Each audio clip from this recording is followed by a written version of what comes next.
Hola, buenas tardes a todos. Espero estén teniendo un sábado de gloria precioso. Aquí desde las Carolinas los saludamos, les mandamos un saludo. Esperemos si la estén pasando bonito. Y bueno, el propósito de este video, espero que todo aquel que lo mire sea de bendición para tu vida. Y espero que te quedes hasta el final, no te vayas, por favor, escúchalo. Para los que me conocen, pues ya saben quién soy. Soy Rocío de la Cruz, oriunda del Tecolote, Loreto, Zacatecas, desde allá. Pero estamos aquí viviendo en Norte Carolina, dándole gracias a Dios por su misericordia, dándole gracias a Dios por lo que Él ha hecho en nuestras vidas. Y bueno, justamente en estos días se celebra la cristiandad, celebra uno de los días grandes que le llaman, ¿verdad? La Semana Santa. Y bueno, el propósito de este video es para una reflexión más que nada, es para hacer una reflexión de nosotros mismos. Te lo hablo desde mi corazón, como mi persona, te hablo de mí.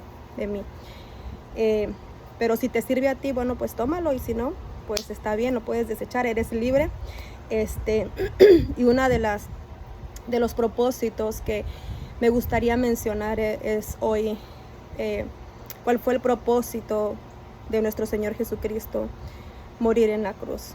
¿Cuál fue el propósito de su sacrificio? Porque muchos hablamos y recordamos su muerte, su crucifixión, su resurrección, ¿verdad? Pero no estamos entendiendo bien cuál es el propósito por el cual Él quiso dejar su trono, por lo cual Él quiso despojarse de sí mismo. Y como dice Juan 1:1, el Verbo se hizo carne y habitó entre los hombres. ¿Cuál fue el propósito? ¿Qué tú crees que haya sido el propósito? Bueno, muchos dicen, bueno, para perdonarnos. Otros dicen, bueno, para salvarnos. Otros dicen, no sé, no entiendo. Pero le damos gracias al Señor por la palabra que Dios tiene para nosotros. Es la Biblia, la palabra de Dios. Y bueno, hoy quiero tomar un pasaje exactamente tomando el día de su crucifixión, cuando a Jesús lo estaban crucificando. Y esto lo puedes encontrar en Lucas 23, capítulo 39 en adelante, si tú quieres escucharlo o tienes una Biblia y puedes ir ahí.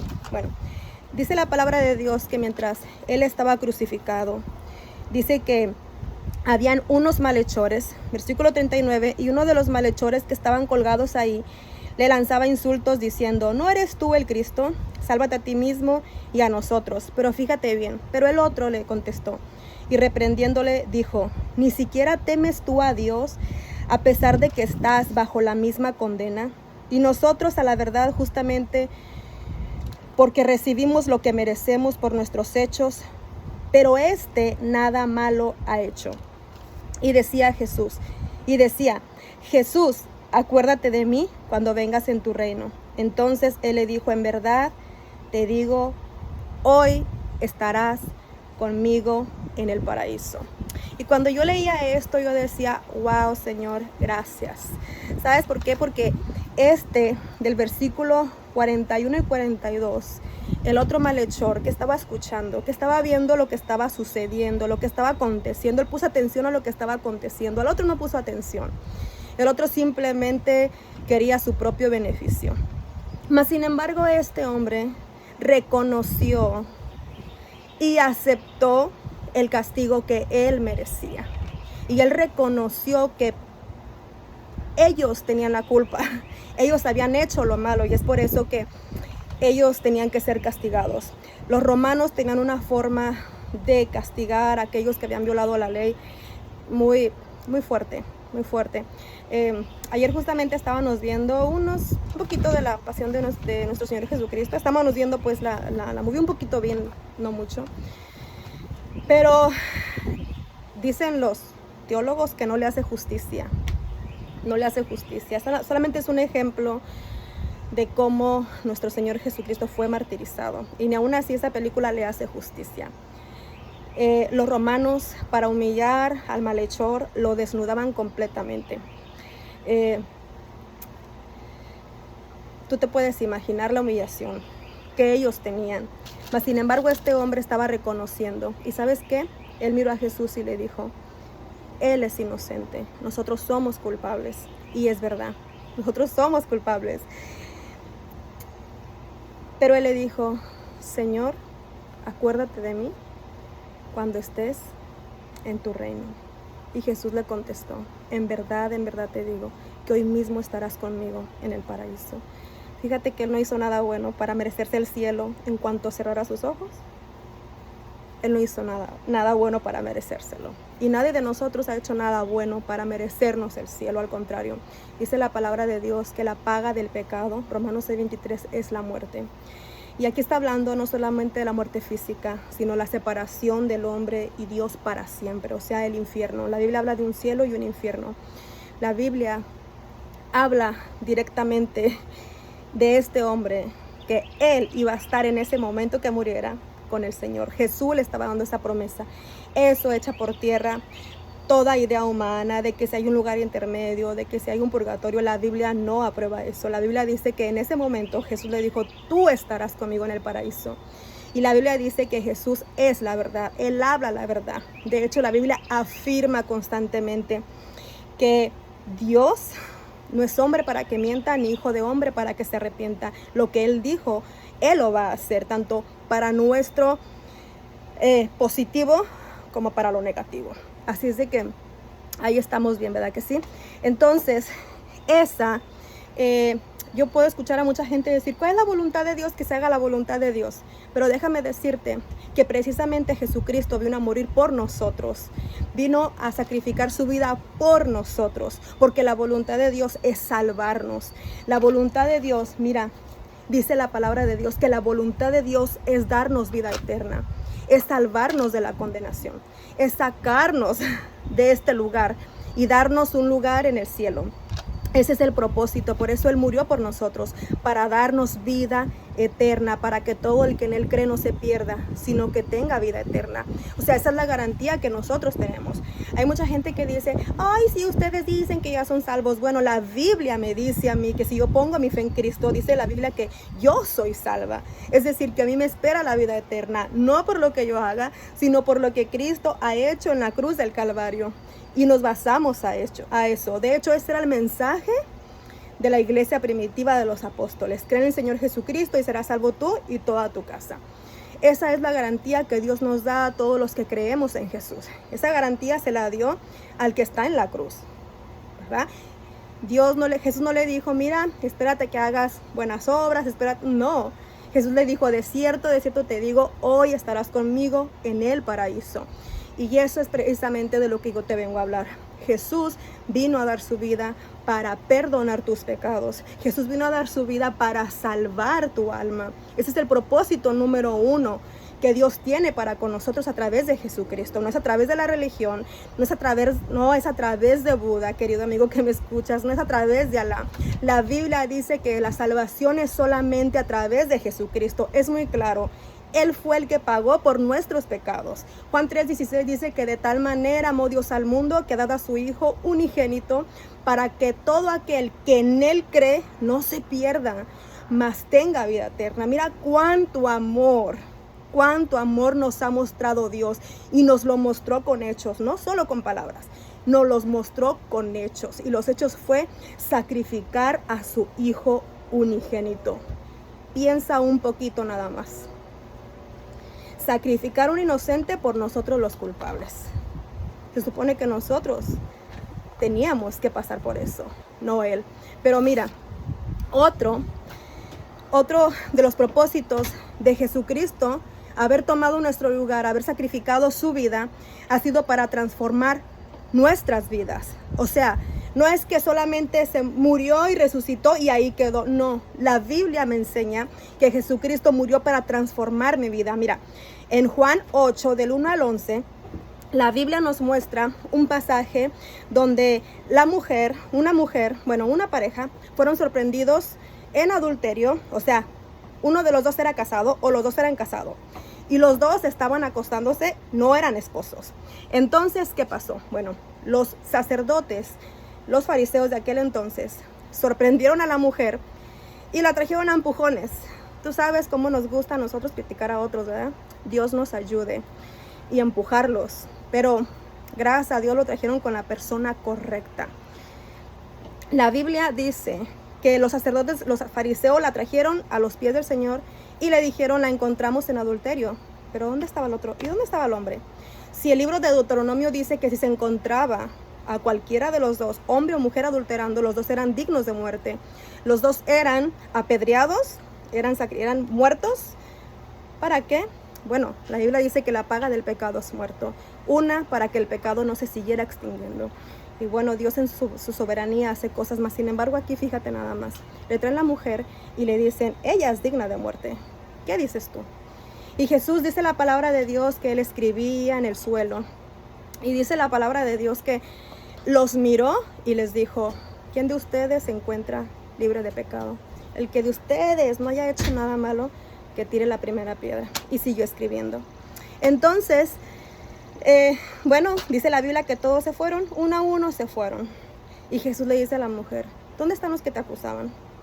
Y la mujer le dice, no hay nadie, Señor. Y el que tiene el poder para juzgarnos y condenarnos, le dijo, ni yo tampoco te juzgo. Pero ¿sabes qué le dijo? Vete y no peques más. Y la Biblia nos muestra a través de los evangelios que esa mujer hubo un cambio radical en su vida. Después de tener una conducta pecaminosa, una conducta que desagradaba a Dios y que la degradaba a ella como mujer, se hizo seguidora de Cristo. ¿Qué implica esto? Que hay una verdad que Jesús dice, que fuera de Él nada podemos hacer. Podremos hacer algunas cosas y tapar otras, pero en realidad nuestro corazón no conoce a Dios. Y sabiendo Dios nuestra condición, nos habla esta verdad. Mira, fuera de Cristo nada podemos hacer. Fuera de Él nada somos. Y esta mujer se hizo seguidora de Él.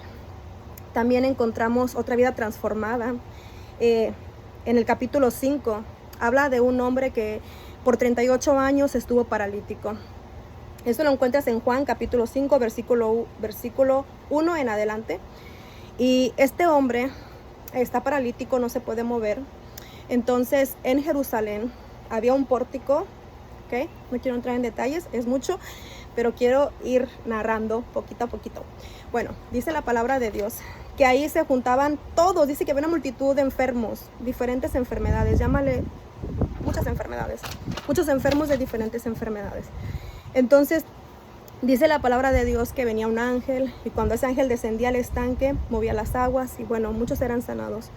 Mas sin embargo, Jesús llega ahí a ese lugar y está viendo a este señor que no se puede mover. Pero Jesús llega a él directamente y le hace una pregunta y le dice, ¿quieres ser sano?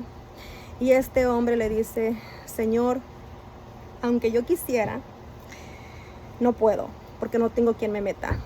¿Y sabes qué le dijo Jesús? Yo sí puedo, yo te voy a sanar. Párate, levanta tu camilla y vete. Mira nuestro Señor, cuán poderoso es. Si tiene poder para hacer milagros, que Él lo sigue haciendo, ¿tú crees que no tendrá poder para transformar tu vida y la mía?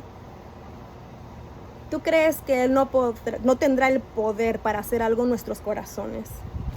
¿Qué tú piensas de esto? Bueno, más sin embargo, algo sucedió en él, porque en vez de seguir a Jesús, él siguió con sus creencias. Pero más sin embargo, Jesús lo vuelve a buscar.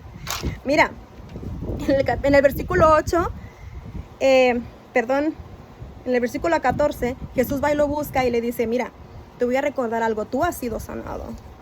Entonces, no peques más, para que no te suceda algo peor. Dios está más interesado, Jesús está más interesado en nuestro corazón. Como te digo, Él tiene poder para sanarnos, pero Él está más interesado en transformar nuestro corazón. Está más interesado en que nosotros nos aferremos a Él, porque como te dije al principio, solamente Él tiene el poder para transformar nuestras vidas. Fuera de Él, nosotros no podemos hacer nada. Entonces, este muchacho, no sabemos, eso es especulación mía, pero lo que sí sé es de que cuando Adán y Eva pecaron, antes de que ellos pecaran, la Biblia no habla de enfermedades, la Biblia no habla de todo lo que estamos viendo ahorita, todo el desorden que hay ahorita, empezando de una sociedad que está totalmente alejada de Dios. Ese no era el propósito de Dios, no era el propósito de la enfermedad, pero cuando vino el pecado, las consecuencias la enfermedad es una de esas consecuencias. Y Jesús le está diciendo, no peques más, no sea que te suceda algo peor. Nos está advirtiendo a nosotros de que si realmente nosotros hemos sido tocados por el Señor, si nosotros, la cristiandad en general estoy hablando, creemos en Él, la Biblia afirma y nos dice que tenemos que alejarnos de todo lo que nos separe de Dios. Y aquí vamos a ir viendo. Entonces, mira, si decimos nosotros creer en Él y que lo conocemos, entendemos entonces que nuestra vida debe evidenciar esa verdad. Por ejemplo, Pablo en Romanos 6 dice, por tanto, no reine el pecado. Escucha, si realmente nosotros creemos en Jesús, el apóstol Pablo está diciendo, si nosotros decimos que Jesús es nuestro Señor y nuestro Dios, dice, no dejen que reine en nuestro cuerpo el pecado, para que no obedezcáis sus lujurias. ¿Qué tú crees de esto? ¿Qué tú crees de esto? Bueno, como te dije, si realmente nosotros decimos que Jesús es nuestro Señor, debe de haber un cambio en nuestras vidas, un cambio en nuestro corazón. Hace muchos años, hace 13 años que yo le entregué mi vida a Cristo, y en el comienzo, yo te puedo decir, antes de Cristo, me gustaba el cotorreo, me gustaba esto. Yo quería llenar mi corazón con diferentes cosas, y más cuando estamos en problemas. Yo no sé si te ha pasado. Otros se refugian en alcohol, otros se refugian en las drogas, otros buscan saciar su corazón en el sexo, quizá, otros buscan llenar su corazón, no les gusta estar solos, quieren estar rodeados de gente. Bueno, en mi caso, yo quería satisfacer mi corazón. Pero una vez que le entrego a Cristo mi vida, y yo preguntándole al Señor, ¿de verdad estás en mi corazón? ¿De verdad, Señor, tú viniste a vivir en mi vida? ¿De verdad, Señor, tú estás aquí? Y si tú estás aquí, Señor, verdaderamente. Yo le fui sincera a Dios y le dije, verdaderamente, si tú estás aquí, entonces quita lo que no te agrade de mí. Mi esposo para ese entonces, él cayó bien enfermito. Muchos lo conocen, Tony. Él cayó bien enfermito, él le dio artritis reumática, él estaba bien enfermo. Bueno, nos mandaron al doctor, fuimos con el especialista. Y el especialista nos dijo que esa enfermedad estaba ya avanzando, que no había cura, y pues que no había nada que hacer más de que darle medicamento para calmar el dolor, porque los dolores son muy fuertes. Entonces yo te puedo decir desde ahí dónde estábamos destruidos. Pero la misericordia de Dios fue más grande todavía. Yo me recuerdo que esa tarde llegamos y yo no le dije nada a él, yo solamente venía como que, ¿qué va a pasar, Señor? ¿Qué va a hacer de nosotros? Tú sabes, las preguntas que, bueno, humanamente nos hacemos. Y me recuerdo que llegamos a cierta casa donde dejé a mis hijos, y le dije a esta persona que vivía ahí, él tenía como ahí todas sus bebidas, y le digo, sírveme un shot. Y me dijo, sí, rapidito, mira, no se negó para servirlo. Y cuando yo lo voy a agarrar, claramente el Espíritu Santo habló a mi corazón y me dijo, Rocío, no te soy suficiente. ¿Acaso no crees que yo puedo hacer lo que tú no puedes hacer? Tú me tienes a mí. Mira, fue la última vez que yo pedí eso y yo lo retiré. Me dice, ¿no te lo vas a tomar? Le digo, no. No, yo dije, no. Ya no necesito más eso. Gracias a Dios estoy libre de eso. Hace mucho tiempo. Yo le dije, Señor, es verdad. El libro de Colosenses, capítulo 1, nos habla, capítulo 2, que Jesús es suficiente. Que Jesús viene a llenar nuestro corazón. No solamente limpiar nuestro pecado, a cambiar nuestra vida, sino también viene a llenar nuestro corazón. Es decir, que esas cosas que para mí antes eran importantes, el Señor ha llenado mi corazón y las ha satisfacido. Entonces, yo no necesito nada de eso. Los que me ven me dicen, ay, eres bien alegre. Bueno, ese es el gozo que Dios ha puesto en mi corazón y yo le doy gracias a Dios. Ahora, cuando yo te estoy hablando de esto, no te estoy hablando de una forma arrogante, apuntándote el dedo. No, te estoy hablando de alguien que ha estado ahí. Y te estoy hablando de alguien de lo cual Dios ha hecho cosas grandes. Y no puedo callarlo, no me lo puedo guardar. También Jesús viene a transformarnos. ¿Sabes cómo? Cambia la disposición de nuestro corazón en el poder del Espíritu Santo. Por ejemplo, bueno, si Él es nuestro Señor, la Biblia afirma que recibimos el Espíritu Santo. Y el trabajo del Espíritu Santo en nosotros, ¿sabes cuál es? Juan 16, versículo del 8 al 14, dice, fíjate lo que dice, te lo voy a leer directamente. Dice, pero yo os digo la verdad, os conviene que me vaya, porque si no me voy, el Consolador no vendrá a vosotros, pero si me voy, os lo enviaré. Y cuando Él venga, el Consolador, el Espíritu Santo, convencerá al mundo de pecado, de lo que es malo, de todo aquello que nos daña y que nos separa de Dios. Convencerá de justicia y de juicio. De pecado, ¿sabes por qué? Porque no creen en mí, o sea, en Jesús. Es Jesús hablando con sus discípulos. De pecado porque no creen en mí. Y sabes que hay mucha gente que decimos que creemos en Él, pero nuestra vida, nuestra conducta está evidenciando otra cosa. Nosotros a veces somos selectivos y decimos, en esto yo, bueno, voy a servir al Señor. Pero ¿sabes qué? Dios afirma que o es todo o nada. O es todo o nada, incluyendo nuestra conducta. ¿Ok? El Espíritu Santo, el trabajo del Espíritu Santo, hablando de convencer, te lo voy a ilustrar de esta manera. Nosotros que tenemos niños pequeños, o que nosotros los que hemos dado a luz, gracias a Dios, el trabajo de nosotros como mamás, como padres más bien, es estar instruyendo a nuestros hijos constantemente. O sea, nuestros hijos no saben lo que es bueno y lo que es malo hasta que comienzan a mostrar ciertas actitudes. Por ejemplo, el egoísmo está en los niños, en todos nosotros, desde que nacemos está el egoísmo. Pero ahí entramos nosotros, no, préstale el juguete. No, eso no está bien. No le respondas así. Mira, no hagas esto. Ese es el trabajo de nosotros, estar redarguyendo a nuestros hijos desde chiquitos. ¿Para qué? Para que ellos el día de mañana tengan sembrado lo que es correcto. Entonces, y me dirás, bueno, ¿y qué de los que sembraron en aquellos? ¿Y dónde están? Bueno, eso es otra cosa, Dios se encargará.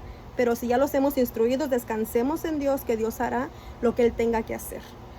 Pero de nuestra parte queda seguir corrigiendo e instruyendo. Bueno, ese es el trabajo del Espíritu Santo. Cuando nos encontramos en ciertas circunstancias que no están bien, por ejemplo, como en el teléfono, con la pornografía, con cosas que a Dios no le agradan. Ay, Dios mío, cuando se presenta la oportunidad de robar, el Espíritu Santo va a estar ahí. Hey, eso no es tuyo. No lo hagas. No mires eso. Ella no es tu mujer. Él no es tu esposo. Entre otras cosas. Ese es el trabajo del Espíritu Santo. ¿Y sabes qué dice la Biblia? Es convencer. Convencer de que somos pecadores y cada uno de nosotros ha hecho lo malo. Con esto no estoy diciendo de que nosotros ya no pecamos, porque la Biblia dice que el que dice que no peca es mentiroso. Es de que si yo te digo que no peco, la Biblia me dice que yo soy una mentirosa. Entonces, ¿qué es lo que sucede? Ya no nos deleitamos. Es decir, cuando nosotros hacemos algo que no es correcto, yo no sé si te pasa a ti, pero a mí me pasa. Yo lloro. Yo le digo, Señor, perdóname. Yo veo ahí la obra del Señor. Él me está convenciendo. Y cuando yo no accedo a hacer lo que es incorrecto, hay un gozo en mi corazón. Pero cuando no hago lo que es correcto, yo me siento mal. Y le doy gracias a Dios porque esta es la obra del Espíritu Santo. Esta es la obra de Dios en aquellos que le hemos entregado nuestra vida al Señor. Ahora, si a ti no te pasa, entonces preocúpate y vuelve tu corazón a Cristo. Comienza con Él. También dice que en el versículo 13 del capítulo 16 de San Juan, pero cuando Él, el Espíritu de verdad, venga, os guiará toda la verdad. Es decir, que Dios no es mentiroso, Cristo no es mentiroso y el Espíritu Santo no es mentiroso. Él hablará lo que es la verdad, porque no hablará por su propia cuenta, fíjate, sino que hablará todo lo que oiga del Padre y del Hijo, y dice, y os hará saber lo que habrá de venir. Otra cosa, versículo 14, Él me glorificará porque tomará de lo mío y os lo hará saber. El propósito del Espíritu Santo es hablarnos la verdad de Dios, que Él no se contradice, es hablar la verdad de Dios. Y otra cosa, ¿sabes qué es? Que es glorificar a Cristo, es decir, Él conduce nuestro corazón a Cristo. La Biblia afirma en Juan 14, dice que nadie va al Padre, sino que primero tiene que venir al Hijo. Es decir, nosotros venimos a Cristo, no otro medio, no otra persona. I'm sorry, lo siento, la Biblia afirma que para ir a Dios tenemos que venir primero a Jesucristo. Otra vez repito, ¿quién pagó por tus pecados? ¿Quién resucitó al tercer día? Cristo. A Él Dios aprobó para que todo aquel que pone su fe en Él, dice la Biblia que Dios nos acepta. Ahora, otra de las cosas que hace el propósito de Cristo en la cruz es guiar nuestro corazón hacia el Dios verdadero. ¿Por qué hacia el Dios verdadero? Bueno, porque hay muchos dioses. El hombre se ha hecho muchos dioses. De hecho, el hombre ha creído que él es su propio Dios, porque yo lo voy a hacer a mi manera. Cuando nosotros estamos diciendo lo voy a hacer a mi manera, lo voy a hacer porque yo quiero, aunque no lo digamos, nosotros nos estamos haciendo nuestro propio Dios. Es decir, tú no me vas a decir lo que yo tengo que hacer, porque yo, mi Dios, yo soy. Y esa es una conducta que a lo mejor no lo decimos, yo soy Dios, pero con nuestros propios actos nosotros estamos diciendo, yo soy mi propio Dios. Queremos vivir independientes de Dios. Y Dios no nos hizo para vivir independientes de Él. Dios nos hizo para vivir dependientes de Él. Por eso, fuera de Él no podemos hacer nada. Y mira, otra del propósito en Primera de Tesalonicenses, te lo voy a leer directamente. Primera de Tesalonicenses 1, del 9 al 10, es volver nuestro corazón al Dios verdadero. Mira lo que le sucedió a la iglesia de Tesalónica. Esta carta fue escrita a la iglesia de Tesalónica y el apóstol Pablo habló de esta manera de la iglesia de Tesalónica. Mira, capítulo 1, versículo 9 en adelante. Dice, pues ellos mismos cuentan acerca de nosotros, de la acogida que tuvimos por parte de vosotros y de cómo os convertisteis de los ídolos al Dios verdadero. Fíjate lo que dice. Y de cómo os convertisteis de los ídolos a Dios para servir al Dios vivo y verdadero. Y me dirás, ¿y qué es un ídolo? Es todo aquello que el hombre hace, sea de madera, y lo pone en el lugar de Dios y lo pone como un Dios. La gente dice, oh no, nosotros no adoramos, pero nuestra posición y nuestra forma de cómo nosotros nos dirigimos lo estamos demostrando con nuestra postura y con nuestra boca, y los ponemos en lugar de Dios. ¿Ok? Otra cosa puede ser el dinero, el trabajo excesivo, ¿ok? Cuando nuestra mirada está en eso. Puede ser un familiar, puede ser los hijos, puede ser el esposo. Es triste, pero yo me he encontrado, les he hablado de la palabra a muchos. Ay, es que mi esposo no quiere. No, le digo, pues tu esposo no te va a salvar, mi amor, solamente Cristo. Y hay gente que se aleja por los familiares, por el esposo. Es muy triste y es muy lamentable. No necesariamente tienen ídolos visibles, sino que a veces ponemos otras cosas en lugar de Dios. La Biblia dice y afirma que Él es el Dios verdadero. Y tú te darás cuenta que en nuestro México, lamentablemente decimos, Él es nuestro Dios, pero tenemos tantos, un Dios para cada problema. La Biblia dice que solamente Dios es Dios. Y dice la Biblia que los dioses de los hombres son vanidad. Yo no sé, pero bueno, esa es la obra de Cristo. Dirigirnos al único Dios verdadero. ¿Y quién es? Es el Dios que hizo los cielos y la tierra, el Dios que te está esperando, el Dios que te creó, el Dios que te hizo con un propósito para salvarte, para transformar tu vida. El Dios que quiso hacer su depósito en nosotros, el Espíritu de verdad, el Espíritu que nos enseñará la verdad. Esto lo encontramos en la palabra de Dios. Pero para eso tú tienes que decidirte, tienes que decidirte en tu corazón. Yo tengo una pregunta. ¿Cómo estamos viviendo? ¿Estaremos reflejando verdaderamente a Cristo? A mí me falta mucho, pero cada día decido en mi corazón. Cada día decido decirle al Señor, Señor, te presento mi cuerpo, todo mi ser, mi vida, mi corazón, para que seas tú el que obre. No soy perfecta, tampoco me estoy excusando de eso, pero gracias a Él que me hace ver mis faltas, le digo, Señor, ayúdame, ayúdame, ayúdame, te necesito. También va transformando nuestra manera de hablar. Mira lo que dice Proverbios 8:13. El temor del Señor es aborrecer el mal. Si tú tienes temor de Dios, deberías aborrecer el mal. Deberías aborrecer lo que Dios aborrece. ¿Y qué Dios aborrece? Vete a la palabra de Dios para que tú veas lo que Dios aborrece. Por ejemplo, dice que Él aborrece el orgullo. Y que mucho hay de todos nosotros. De hecho, muchos estarán escuchando el mensaje ahorita y por orgullosos van a decir, esa es una mentira. Pero como dije, cada quien es libre de decidir, ¿verdad que sí? La arrogancia. Oh, my God. Mucha gente dice, yo estoy bien. Pero su vida dice, está mal. Y otra cosa que el temor del Señor nos hace es la boca perversa. ¿Y sabes qué es la boca perversa? Es todo aquello que ofende al ser humano.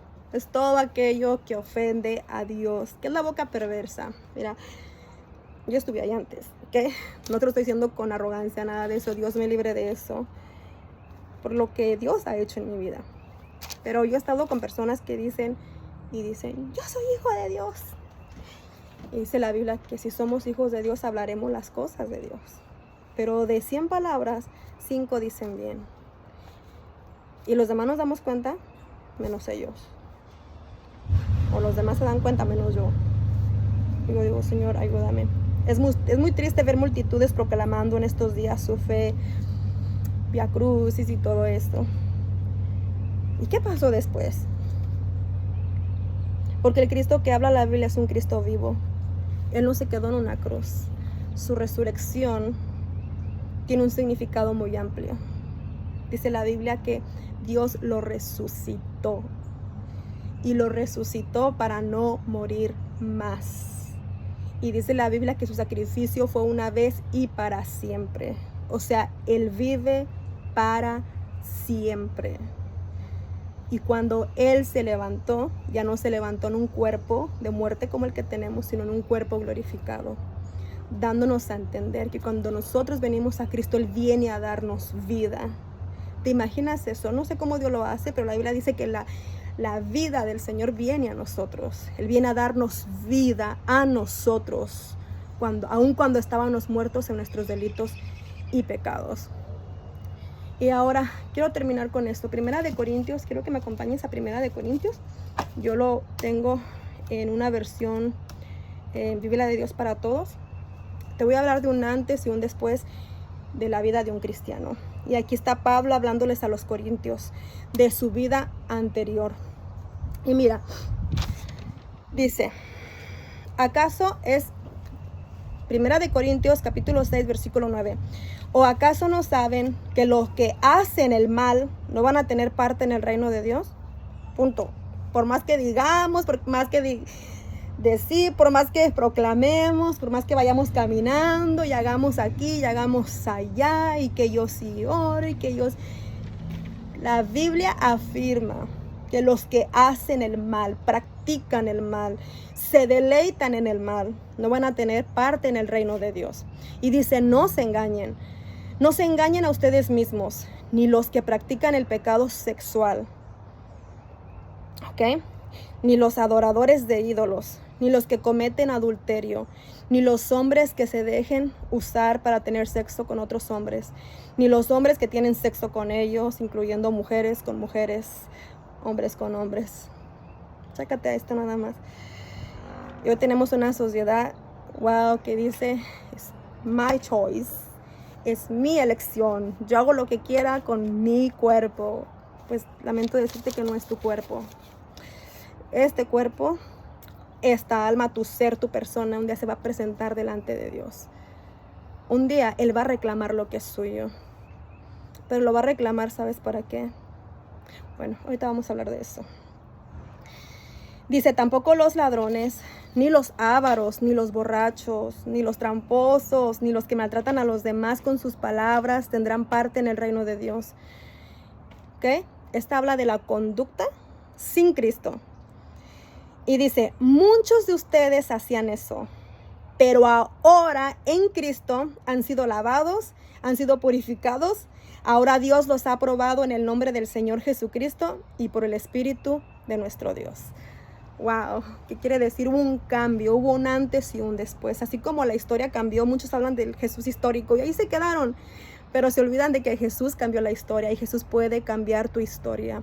Mira, no importa lo malo que hayas hecho. Los corintios estaban así también como todos nosotros. De alguna manera hemos hecho lo que a Dios no le agrada.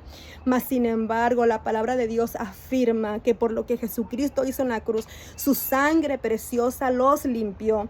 Su sangre preciosa los purificó y ahora los vino. Ahora Él vino a nuestras vidas para transformarla, para hacernos personas diferentes, con una nueva identidad, con la vida de Dios en nosotros. Mira, esto es maravilloso. No te pierdes del mundo, no te pierdes de nada, porque lo que Dios tiene para nosotros es mayor. Ahora, ¿cómo estás viviendo? ¿Qué características o qué cambios de Dios que Dios hay evidentes en tu vida? ¿Hay verdaderamente un cambio o necesitamos volver al principio? Y me dirás, Rocío, ¿qué tengo que hacer? Mira, la Biblia afirma en Hechos, cuando Pedro está hablándole a los judíos acerca de este mismo mensaje de Cristo. Los judíos reaccionaron de esta manera. Dice que ellos, al escuchar esto, en el capítulo 2, versículo 37, del libro de los Hechos, dice, al oír esto, compungidos de corazón, dijeron a Pedro y a los demás apóstoles, hermanos, ¿qué haremos? Y Pedro les dijo, arrepentíos y sed bautizados cada uno de vosotros en el nombre de Jesucristo para perdón de vuestros pecados y recibiréis el don del Espíritu Santo. La Biblia afirma, arrepiéntete y pon tu fe en lo que Cristo ha hecho en la cruz del Calvario. No necesitas hacer otra cosa más de que arrepentirte, venir a cuentas con el Señor. Dice la Biblia que si nuestros pecados fueren tan rojos como la grana, dice que Dios viene a través de Cristo, nos limpia con esa sangre preciosa, esa sangre santa derramada en la cruz. Dice que Él nos limpia y dice que nosotros nos volvemos como blanca lana. Es así como Él nos limpia, es así como Él nos ve. Ahora, si tú crees esta palabra, yo te invito hoy a que reflexiones. ¿Cómo está tu vida? Bueno, me incluyo. ¿Cómo está nuestra vida? Y si algo no está cuadrando, bueno, arrepiéntete. Arrepiéntete y acepta a Cristo como tu Señor y Salvador. Pon tu fe en Él. Pon tu fe en lo que Él hizo en la cruz del Calvario. Él vino a pagar por tus pecados y los míos. Que este comenzar no se vuelva algo como que no... Mira, pasa mucho. Pero que no sea algo que tú escuchas y se quedó ahí. Como ahorita a lo mejor la mayoría están celebrando y pero vuelven a lo mismo. Y la Biblia dice que no podemos, tiene que haber un cambio y un cambio genuino. Yo te invito a orar. Señor, he pecado contra ti y contra el cielo y te pido que me perdones. Como aquel que estaba en la cruz, Señor, yo merezco la muerte. Yo merezco porque yo he pecado. Tú eres inocente y te pido perdón. Abro mi corazón para que seas mi Señor y Salvador. Escribe mi nombre en el libro de la vida. Y en tu nombre, Señor, yo te ruego, ayúdame a vivir la vida que tú quieres que yo viva. En el nombre de Jesús, te lo pedimos, Señor. Y si no tienes una iglesia donde congregarte, busca una donde se predique la verdad. Y tienes una Biblia en tu casa, comienza a hablar con Dios. Porque Cristo abrió el camino un día como hoy, para que todos tuviéramos acceso al Padre por la fe. Dios te bendiga, espero y sea de bendición. Hasta luego.